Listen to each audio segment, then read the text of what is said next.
Hey, hello students. Starting with P block, as you know, 2024 के पहले P block used to be one of the high weightage वाले chapter में include हुआ करता था, but उसके बाद से बहुत सारी चीजें एक्सक्लूड कर दी गई है. जैसे कि कंपाउंड्स की बात करें, सारे sulphuric acid, nitric acid, hydrochloric acid, chlorine हुआ करते थे. इनके प्रिपरेशन प्रॉपर्टीज सब कुछ एक्सक्लूड कर दिया है. बट यस, एडवांस में है, बट जेई मेंस और नीट में रिड्यूस हो चुका है. सो अगर अभी की बात करें कौन से टॉपिक्स अपने को करने की जरूरत है, that is we are left only with electronic configuration, atomic properties जो आपने 11th स्टैंडर्ड में आयनाइजेशन एंथैल्पी करते हैं, इलेक्ट्रॉन गेन एंथैल्पी, इलेक्ट्रोनेगेटिविटी, ये सारी प्रॉपर्टीज आपको करने की जरूरत है. बट ये सारे ग्रुप्स की आप सेपरेटली करेंगे तो वहां पे एक्सेप्शंस को आपको पढ़ने की जरूरत पड़ेगी. जैसे कि आपने एक्सेप्शंस एज 11th स्टैंडर्ड में उसके नहीं पढ़ते, आप जनरली टॉपिक्स को कवर अप करते हैं और जो मेजर एक्सेप्शंस होते हैं उसको स्टडी करते हैं. सो अगर पी ब्लॉक की बात करें, कंसेप्चुअली इजी तो है, बट एक्सेप्शंस बहुत ज्यादा हैं, जिस वजह से आपको रिपीटेड बेसिस पे रिवाइज करने की जरूरत है. अगर आप रिवाइज नहीं करेंगे तो ये आसान सा टॉपिक भी आपके लिए बहुत डिफिकल्ट हो सकता है. फाइन. मैंने जो वीडियोस बनाए हैं, that is it is going to be, मैंने स्पेसिफिक टॉपिक पे सारे एलिमेंट्स और ग्रुप्स को कवर अप किया हुआ है. जैसे कि ये वीडियो जो जाएगा, that is for the occurrence. तो जितने भी पी ब्लॉक के एलिमेंट्स के बारे में अकरेंस आपको एनसीईआरटी में दिया हुआ है, सब इसमें इंक्लूडेड है. So just see to that even the PYQs will be included in this. So I will say कि जब आप स्टडी कर रहे हैं या समरी बना रहे हैं, नोट्स बना रहे हैं, तो आप भी उसी तरीके से करें. यहाँ पे जितनी भी स्लाइड्स होगी, आई विल सजेस्ट कि वो स्लाइड को आप कन्वर्ट करें वन सिंगल पेज में, बिकॉज मैं कोई एक्सप्लेनेशन के लिए बहुत कुछ है, लेकिन स्पेसिफिक चीज ही होगी जो आपको रट्टा मारनी है ना. So when you are seeing the video, जब आप नोट्स बना रहे हैं, जस्ट सी टू दैट इसमें से आपको कौन से पार्ट रट्टा मार रहे हैं और उसको साइड बाय आप नोट करते जा रहे हो. वही, ताकि आपको नेक्स्ट टाइम नोट बनाना या फिर दोबारा टॉपिक को पढ़ने की जरूरत ना पड़े, टॉपिक को जस्ट रिवाइज करने की जरूरत पड़े. सो बात कर लेते हैं. सबसे पहले अगर मैं यहाँ पे टॉपिक्स की बात करूं, सो दैट इज समथिंग आपको दिखाई दे रहा होगा, दैट इज इलेक्ट्रॉनिक कॉन्फ़िगरेशन है. Then general trend in physical and chemical properties, yes आपको वही पढ़ना होगा. Ionization enthalpy, electron gain enthalpy, melting point, boiling point. And then unique behavior, that is anomalous behavior of first element in each group. As well allotropes भी इसमें included होगा. So that is इतना ही है. But yes, बोलना चाहे तो इसमें बहुत कुछ ऐसा है जो उन्होंने specify नहीं किया, broad terms में बोला गया है. But we'll see कि हम सारी चीजों को complete करें. Compounds को छोड़ देंगे तो बहुत सारी चीजें reduce हो जाएगी. So starting with this, सबसे पहले बात कर लेते हैं एलिमेंट्स के. मैंने ऑलरेडी एलिमेंट्स के निमोनिक्स डाले हुए हैं शॉर्ट्स के अंदर. Over here we are going to just see कि एलिमेंट्स कौन से हैं. अच्छा, प्लीज सी टू दैट कि अब आपको हैबिट हो रही है कि आप लास्ट वाले पीरियड के एलिमेंट्स को भी बाय हार्ट करें. आप पीवाईक्यूज में देखेंगे तो मैच द कॉलम में एलिमेंट्स देकर एटॉमिक नंबर या फिर इलेक्ट्रॉनिक कॉन्फ़िगरेशन देकर एलिमेंट्स को पूछ रहा है. So please give importance to them. Only importance is given for कि उनके नाम क्या है और उनके सिंबल क्या है, ठीक है ना. एज वेल अब आपको जरूरत है कि एटॉमिक नंबर्स भी एलिमेंट्स के याद होने चाहिए. So just see to that कि आप एटॉमिक नंबर्स भी आपको याद हो जाते हैं. विल सी कि हम कैसे याद करेंगे. सो चलते हैं ग्रुप 13 के बारे में. We have the element as boron, aluminium, gallium, indium, thallium, nihonium. Group 14 की बात करें, carbon, silicon, germanium, tin, lead, flerovium. Group 15 nitrogen, phosphorus, arsenic, antimony, bismuth, molybdenum. Group 16 is oxygen, sulfur, selenium, tellurium, polonium, livermonium. And 17 is fluorine, chlorine, bromine, iodine, astatine, tennessine. And the last, yeah, usually सबको 17 और 18 वाला group आता रहता है. 18 वाले group के आपको atomic number भी याद होने चाहिए, जिससे आप बैक जाकर फिर सारे एलिमेंट्स के एटॉमिक नंबर आप प्रेडिक्ट कर सकते हैं. So the last is helium, neon, argon, krypton, xenon, radon, oganesson. अच्छा, आपको जो यहाँ पे पिंक में एलिमेंट्स दिखाई दे रहे हैं, ये एलिमेंट्स, यस आपको इतना समझ ही गया होगा, that is they are metalloids. देखो आप जो स्कूल में पढ़ते हो, that is boron, silicon metalloid है.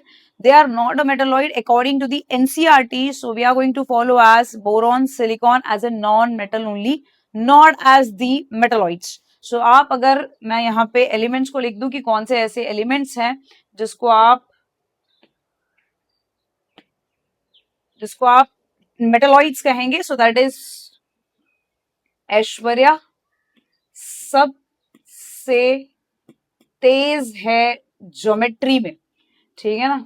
So that is arsenic, antimony, selenium, tellurium and germanium are only the 5 metalloids. So that is Aishwarya सबसे तेज है ज्योमेट्री में। उसके बाद अगर हम मेटल्स की बात करें, सो दैट इज आप यहां से एल्यूमिनियम से लेकर इतना जो पार्ट जाएगा, this complete part is metal, metal के पार्ट है, this is completely metal. And then the left over, यहां से जो बोरॉन से लेकर सिलिकॉन से लेकर ये मेटलॉइड से ये पार्ट कवर अप करते जा रहा है, this completely are non metals. ये सारे के सारे क्या है, नॉन मेटल्स हैं। Fine. And also you are suppose to remember कि जो लास्ट वाले एलिमेंट्स होते हैं, all the last elements are radio active, all last elements are radio active. आपको ये भी याद रखना है, astatine is also one of the radio active element only, ठीक है ना। जैसे कि आप जब स्कूल में हैलोजेंस को पढ़ते हो तो आप 4 ही हैलोजेंस आपको पढ़ाया जाता है, fluorine, chlorine, bromine, iodine. Astatine को नहीं इंक्लूड किया जाता है because astatine is one of the radio active. So चलते हैं आगे, दैट इज इलेक्ट्रॉनिक कॉन्फ़िगरेशन की बात कर लेते हैं। Already we have studied electronic configuration, video डाले हुए इलेक्ट्रॉनिक कॉन्फ़िगरेशन से कंडेंस वाले फॉर्म, बट बहुत इजी होता है अगर आपको एक ग्रुप वाइज में अगर मैं आपको बता दूं। एग्जाम में क्वेश्चन ये भी पूछता है जनरली कि what is the general electronic configuration of P block element. तो आप जनरल इलेक्ट्रॉनिक कॉन्फ़िगरेशन के लिए क्या लिखेंगे, NS2, और NP में जो इलेक्ट्रॉन्स होते हैं दैट इज 1 से लेकर 6 तक के इलेक्ट्रॉन्स होते हैं। फाइन, 1 से लेकर 6 तक के आएंगे। तो आप देखो, आप जनरल इलेक्ट्रॉनिक कॉन्फ़िगरेशन से सारे एलिमेंट्स के इलेक्ट्रॉनिक कॉन्फ़िगरेशंस को लिख सकते हो। That is this N is what, N जो होता है वो पीरियड का नंबर होता है। फाइन, अब यहां पे जो दिया गया है that is this are the period. So अगर मुझे यहाँ पे बोरॉन जो है उसका इलेक्ट्रॉनिक कॉन्फ़िगरेशन लिखना है, so that is going to be 2s2 and then 2p1। Fine, same way पूरे ग्रुप के पूरे पीरियड के लिए सेम इलेक्ट्रॉनिक कॉन्फ़िगरेशन आएगा। दैट इज आप बस 2s2 लिखिए एंड देन 2p2, है ना। बस p में आप बस एक एक इलेक्ट्रॉन्स को एड अप करते चले जाओ and that is going to be the electronic configuration. अगर आप नीचे की बात कर रहे हो, नीचे में आप क्या करेंगे, पीरियड के नंबर्स को चेंज कर देंगे, दैट इज सब कुछ सेम रखेंगे, बस आपके यहाँ पे 3 होगा, everything will remain as it is, है ना, सब कुछ सेम होगा, बस 4 5 6 7 आते जाएगा एंड पूरा इलेक्ट्रॉनिक कॉन्फ़िगरेशन वैसे का वैसा ही रहेगा। और नोबल गैस अगर आप बात करें कि यहाँ पे कौन से नोबल गैसेस को लिखना है, so that is helium, neon, argon, आप लिखते जाइए। जैसे कि यहाँ पे आप लिखेंगे बोरॉन वाले के लिए आप हीलियम लिखोगे as an electronic configuration. So already we have done with the electronic configuration. आपको इस वाले पार्ट में से ये याद रखना है, that is electronic general electronic configuration of p block element is ns2 np126. So now occurrence की बात करते हैं। अच्छा, यहाँ पे जितने भी फॉर्मूलेज मैं लिखूं, प्लीज सी डू दैट, आप भी उसका नोट्स बना रहे हैं और प्रॉपरली आप उसको रिपीटेड बेसिस पे रिवाइज कर रहे हैं। सो स्टार्टिंग विद ग्रुप 13 की बात करें, आपको ग्रुप 13 में सिर्फ 2 एलिमेंट्स के अकरेंस को याद करना है। जैसे कि अगर मैं फर्स्ट की बात करूं तो मुझे बोरॉन को पढ़ने की जरूरत है। बोरॉन्स में मुझे 3 अकरेंस की बात करनी है। So that is orthoboric acid, orthoboric acid का फॉर्मूला है that is H3BO3, or else it can be also written as BOH thrice. So this is orthoboric acid. Borax की बात करें, so borax is Na2B4O7.10H2O. अच्छा, borax और कैरनाइट के फॉर्मूले में देखो सिर्फ इतना ही डिफरेंस है, दैट इज Na2B4O7 है, बस वो जो 10H2 है उसके जगह पे ये H2O का नंबर कितना हो जाएगा, 4H2O हो जाएगा। फाइन, सो आपको ये याद रखना है, ये 3 फॉर्मूलेस आपको याद रखना है। आपको दूसरे चैप्टर्स में भी लाइक कोऑर्डिनेशन कंपाउंड्स में या जब आप प्रैक्टिकल केमिस्ट्री वाले चैप्टर्स करेंगे तब भी आप देखेंगे ये सारी चीजें उसमें प्रेजेंट रहती है। मूविंग विद आइसोटोप्स, आइसोटोप्स से भी क्वेश्चंस पूछे गए हैं। बोरॉन के 2 आइसोटोप्स एग्जिस्ट करते हैं, one is with the boron 10 atomic number and atomic mass number and one is 11 with atomic mass number. इसके परसेंटेज अबेंडेंस को याद रखना है, जो स्मॉलर वाला है दैट इज वो 19% एग्जिस्ट करता है एंड ये जो हैवी वाला है दैट इज 81% एग्जिस्ट करता है एटमॉस्फेयर के। सो आपको जनरली शायद परसेंटेज तो नहीं पूछेगा, बट ये सबको ये पूछ सकता है कि कौन ज्यादा अबेंडेंस में पाया जाता है, बोरॉन 10 वाला या बोरॉन 11 वाला। So next moving with aluminium. Aluminium में भी दो ओर्स आपको याद रखना है। अगर आप स्टेट बोर्ड से हो तो ये दोनों ओर्स को आप जानते रहोगे, बट आप अगर सीबीएसई से हो, है ना, आईसी में भी इनफैक्ट होता है, बट अगर आप सीबीएसई से हो तो डेफिनेटली ये दोनों ओर्स को आप नहीं जानते। बॉक्साइड्स की बात करें, so bauxite is Al2O3.2H2O, that is the ore of aluminium. Cryolite की बात करें, so that is cryolite is Na3AlF6, that's a formula for cryolite. देखो ये सारी चीजें थोड़ी सी डिफिकल्ट है ना आपको समझने के लिए इसमें क्या है, बट यस आपको रट्टा मारना है बहुत सारी चीजें इसमें से।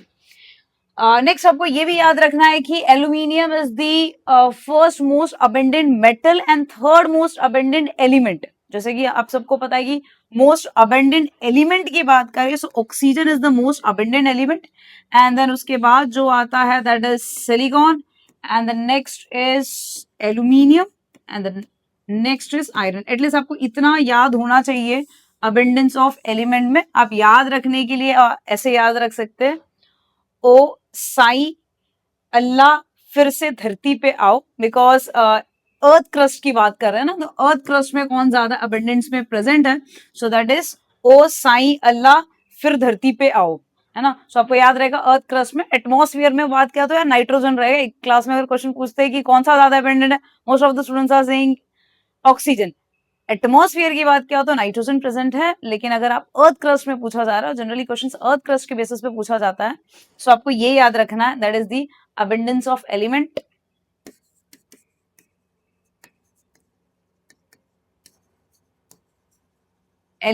इन अर्थ क्रस्ट में।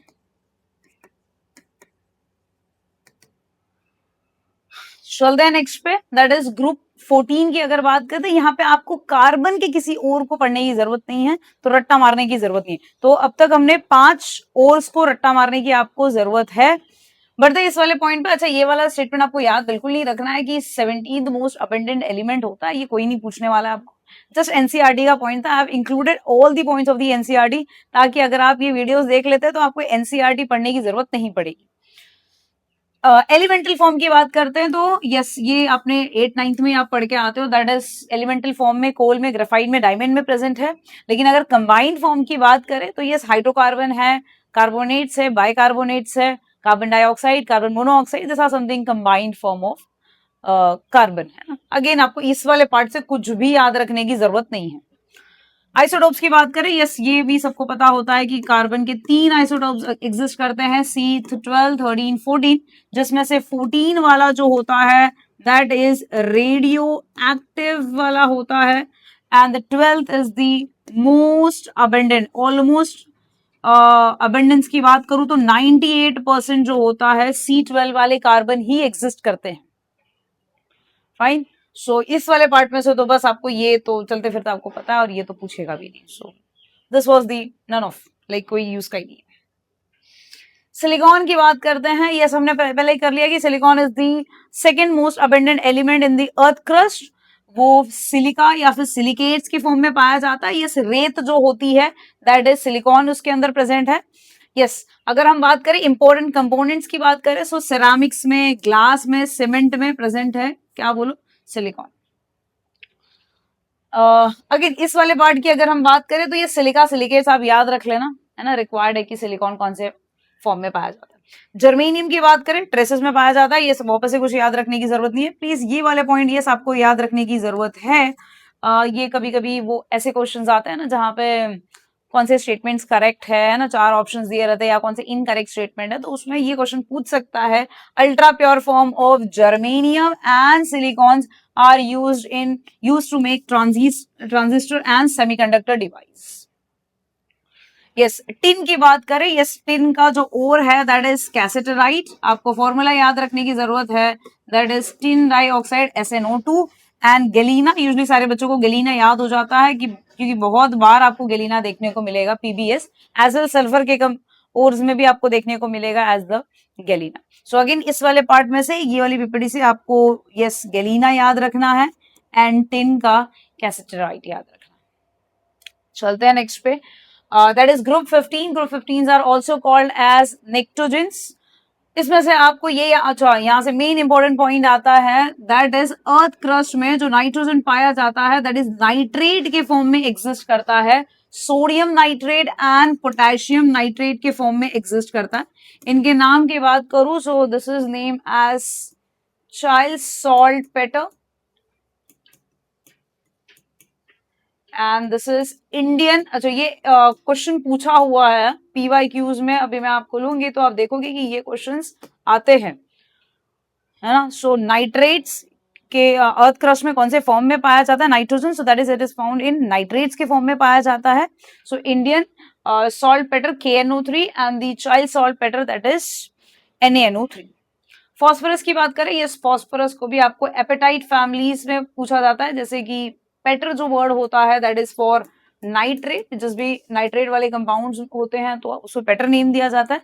जैसे कि आपने अगर लोअर क्लास में विट्रियोल को पढ़ा होगा तो जिस भी कंपाउंड के अंदर अगर सल्फेट प्रेजेंट है सो डेफिनेटली उसे विट्रियोल नेम दिया जाता है। या फिर आपने लोअर क्लास में ये भी पढ़ा होगा अगर कैल्शियम वाले कंपाउंड्स है so they are named as a lime, fine. So same way अगर किसी मिनरल के अंदर फॉस्फेट प्रेजेंट है दैट इज PO4 प्रेजेंट है, फॉस्फेट प्रेजेंट है, तो उसको नेम दिया जाता है एपेटाइट फैमिली, ठीक है। सो फॉस्फोरस के एग्जिस्टेंस की बात करें तो फॉस्फेट के फॉर्म्स में एग्जिस्ट करता है। नेक्स्ट आपको इसमें से सिर्फ ये याद रखना है कि ये जो तीन होते हैं they are found in sulphide के ओर्स में पाए जाते हैं, ठीक है। सो लेट मी स्टार्ट कि आपको इसमें से कौन सी चीजों को याद रखना है। आपको NaNO, ठीक है ना, ये एक याद रखना है। दूसरा आपको एपेटाइट फैमिली, यस फॉस्फेट याद रखना है। फॉस्फेट वाला पार्ट वापस आपको आएगा किसमें, आप फ्लोरीन वाले कंपाउंड्स करेंगे ना उसमें कंबाइंड वाले फॉर्म में आएगा।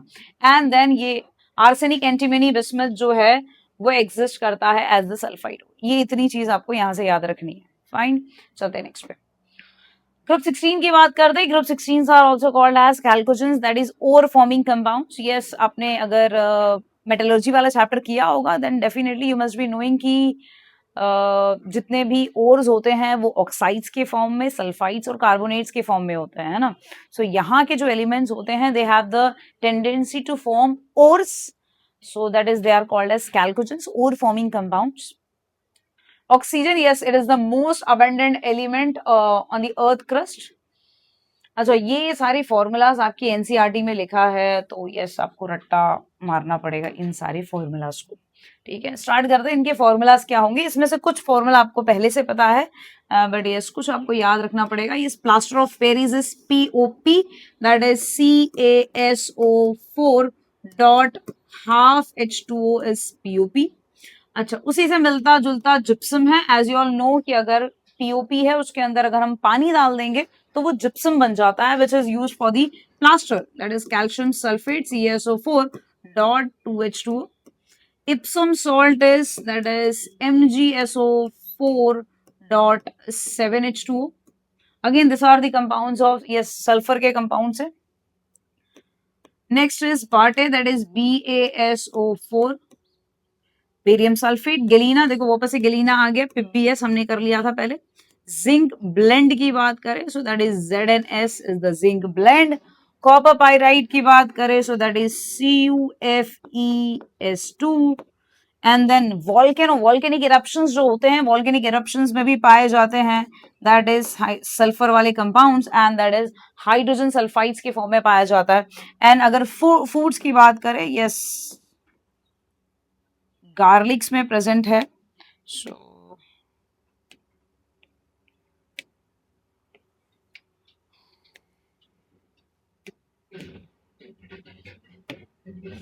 That is H2S। And then we foods की अगर बात करें तो गार्लिक, अनियन, मस्टर्ड, ठीक है ना। जितने भी ऐसे स्ट्रॉन्ग फ्रेगनेंस वाले कंपाउंड्स होते हैं ना मतलब फूड्स में, सो उसमें पाए जाते हैं सल्फर वाले compounds. So you are suppose to remember यहाँ से दी गई सारी चीजें बहुत ज्यादा इंपॉर्टेंट है। चलते हैं नेक्स्ट पे।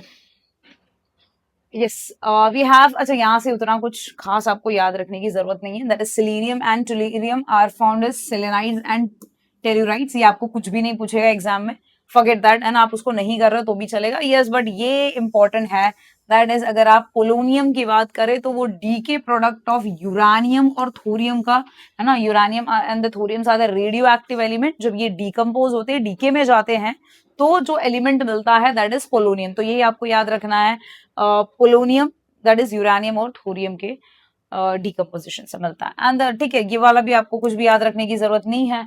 लिबरमोरियम एज यू नो 92 के बाद जितने भी एलिमेंट्स आएंगे all are the synthetic radioactive elements. Moving next with group 17 की बात करते हैं। देखो ग्रुप 17 में कुछ चीजें तो रिपीटेड है और बहुत कम के बारे में आपको स्टडी करने की जरूरत है। जैसे कि अगर बात करें फ्लोरीन की, सो फ्लोरोस्पार, यस आपने अगर आईसी से बिलोंग करते हो तो फ्लोरोस्पार आपने पढ़ा होगा in the extractions of aluminium, bauxite वाला जो था। सो फ्लोरोस्पार का formula that is CaF2। Cryolite वापस हमने कर लिया है सबसे पहले, that is Na3AlF6 is the cryolite. Fluoroapatite की बात करें, so fluoroapatite is calcium phosphate very first, है ना। सो आप कैल्शियम फॉस्फेट को क्रॉस क्रॉस करके लिख दीजिए, कैल्शियम के ऊपर +2 होता है, that will get to phosphate. Phosphate का -3 जो होगा वो कैल्शियम को मिलेगा, and then we have phosphate PO4, उसको कितना मिल जाएगा, 2 टाइम्स मिल जाएगा। अच्छा, अब यहाँ पे इसके साथ क्या रहता है, CaF2 भी रहता है, that was the reason that is called as the fluoroapatite. और ये जो होता है वो 3 टाइम्स होता है ना। So you are supposed to remember that is calcium phosphate and calcium fluoride is called as the fluoroapatite. This is also the it is also the composition of tooth enamel. चलते हैं next पे। अच्छा, sodium chloride, क्या आप chemistry पढ़ने से पहले ही आप सबको पता होगा सोडियम क्लोराइड का फॉर्मूला NaCl होता है। Carnallite, yes carnallite is again the important one. आप जब कोऑर्डिनेशन करेंगे वापस से आपको कार्नेलाइट देखने को मिलेगा, KCl.MgCl2.6H2, so that is the carnallite. अच्छा, आयोडीन आपको करने की जरूरत नहीं, बट यस फिर भी एक बार रीड आउट कर लेना कि सीवीड्स जो होता है वो कंटेन करता है 0.5% आयोडीन, और चाइल्ड सेल्पेटर जो होता है even that contain 0.2% iodine. That is not that important, but yes ये जो ऊपर के दिए गए ओर्स है, कंपाउंड्स है, उनको आपको याद करने की जरूरत है। चलते हैं नेक्स्ट पे, दैट इज ग्रुप 18 की बात करते हैं। Yes group 18 are called as noble gas, inert gases और zero group element because they have the complete field electronic configuration. That was the reason that are inactive in nature, इसलिए उन्हें inert nature का कहा जाता है। चलते हैं इसके फर्स्ट पॉइंट पे, that is except radon and oganesson all gases occur in atmosphere, है ना। ठीक है, आप oganesson के लिए तो कंसिडर कर सकते हैं as it is the synthetic radioactive, but radon भी नेचर में एग्जिस्ट नहीं करता, they are the radioactive। Atmosphere में ये दो लोग छोड़ के बाकी सारे एटमॉस्फेयर में एग्जिस्ट करते हैं, बट उनका परसेंटेज अबंडेंस एटमॉस्फेयर में भी क्या होता है, अप्रोक्सीमेटली 1% एग्जिस्ट करता है एटमॉस्फेयर में। नेक्स्ट पॉइंट की बात करें, so that is helium neon are found in the minerals of radioactive origin. So helium और नियॉन किसमें पाए जाते हैं, अगेन ये भी इंपॉर्टेंट पॉइंट बनेगा, that is pitchblende, monazite, cleveite. So ये आपको नेम याद रखने की जरूरत है। अच्छा, थैंक्स कि आपको यहाँ पे फॉर्मूलाज नहीं है, सब आपको नाम है कि हीलियम और नियॉन के ओर्स क्या होते हैं, कौन से मिनरल्स में पाए जाते हैं। अच्छा, main source of the helium is natural gas, ये आपको याद रखना है। Yes, xenon and the radon are the rarest. So बात करते हैं कि रेडॉन के फॉर्मेशन की। सो रेडियम जो है वो डीके होने पर देता है आपको रेडॉन और हीलियम देता है। यस, हीलियम का एटॉमिक मास की बात करें so that is 4 and 2, and radon की बात करें that is 222 and this is 86। So ये आपको याद रखना है कि रेडॉन का फॉर्मेशन होता है by the decay of radium. Moving to the next, californium के फॉर्मेशन की बात करें, देखो आपको ये एटॉमिक मासेस जो दिए हुए हैं ना वो आपको याद रखने की जरूरत नहीं, बट यस आपको ये याद रखने की जरूरत है कि एज आपको एनसीईआरटी में दिया हुआ है तो फॉर्म कैसे हो रहा है, कौन से दो एलिमेंट्स के कॉम्बिनेशन से ऑर्गेनिसॉन को बनाया जाता है। सो कैलिफोर्नियम एंड कैल्शियम, है ना। So I will be just writing the reaction, but आपको रट्टा मारने की जरूरत नहीं है इसमें। सो दैट इज कैलिफोर्नियम 249 है उसका mass and atomic number 98, plus जब वो कैल्शियम से कंबाइन हो रहा है that is calcium atomic mass is 48 और atomic number is 20, then it will form oganesson जिसका एटॉमिक नंबर होता है 108 एंड एटॉमिक मास नंबर होता है 294 plus 3 neutrons will be released, है ना। देखो आपको सिर्फ ये लिखे गए पॉइंट में से आपको चीजों को याद रखना है, एंड सेम वे यहाँ से रेडॉन को बनाने के लिए रेडियम की जरूरत पड़ती है, ये याद रखने की जरूरत है, किसी भी एटॉमिक मासेस को आपको याद रखने की जरूरत नहीं। So that's all, we have done with the complete occurrence वाले पार्ट को हमने कवर अप कर लिया है, सारे एक एक वर्ड्स इंक्लूड किए हैं from the NCERT. Moving towards the questions now. Questions की बात करें, देखो फर्स्ट क्वेश्चन आपको दिया हुआ है, which has been asked in 2024 में पूछा गया है, that is the fluoride ion make the enamel on the tooth much harder by converting hydroxyapatite that is the enamel on the surface of the teeth into the much harder fluoroapatite having the formula. So as हमने पहले ही देखा था फ्लोरोएपेटाइट का formula. देखो अब ये question ऐसा है जहां पे आपको कोई रट्टा मारने की जरूरत, सॉरी मतलब कंसेप्चुअल कुछ लगाने की जरूरत नहीं है, बट यस अगर आपने कैल्शियम फॉस्फेट का क्रिस क्रॉस से कर लिया तो भी उससे हो जाएगा, इवन रट्टा मारने की भी जरूरत नहीं है। So we can see the first is going to be then, ये सारे बकवास वाले हाइड्रोक्साइड वाले तो हमने कोई भी किए ही नहीं है ना, तो आपके फॉर्मूला में एक ये जा रहा है एंड देन दी ये वाला जा रहा है, बट यू कैन सी ये वाला फॉर्मूला ही रॉन्ग लिखा गया है ना, Ca3, so that is Ca3PO4 twice, so that is A is the correct option. I think that's easy है ना, बड़ा आसान सा है पी ब्लॉक। सो आप प्रॉपर नोट्स बनाइए, डेफिनेटली आपको 2 मार्क्स मिल सकते हैं। चलते हैं नेक्स्ट वाले पे, that is identify incorrect pair from the following. Yes देखो कार्नेलाइट हमने किया था अभी तक, यस क्रायोलाइट भी किया हुआ है, फ्लोरोएपेटाइट देखो अभी कितना ज्यादा इज्जत दी जा रही है फ्लोरोएपेटाइट को, इतना बड़ा सा फॉर्मूला है इसलिए, है ना। यस हमने फ्लोरोस्पार भी किया था, ये कोई सा बकवास सा फॉर्मूला है, fluorspar is CaF2, so that is incorrect, this is our answer, fluorspar is the answer. So 24 में पूछा हुआ देखिए। Moving to next, the noble gas that does not occur in the atmosphere. देखो हमने पहले ही देखा था, radon and the xenon are the noble gases which does not exist in the atmosphere. So that is radon is our answer. Hope so आपको पसंद आया रहेगा lecture, आपने नोट्स बनाए रहेंगे एंड रेगुलरिटी है ना, कंसिस्टेंसी मेंटेन कर रहे हो। So goodbye, good luck, मिलते हैं नेक्स्ट वीडियो में जिसमें हम एटॉमिक प्रॉपर्टी से स्टार्ट करेंगे।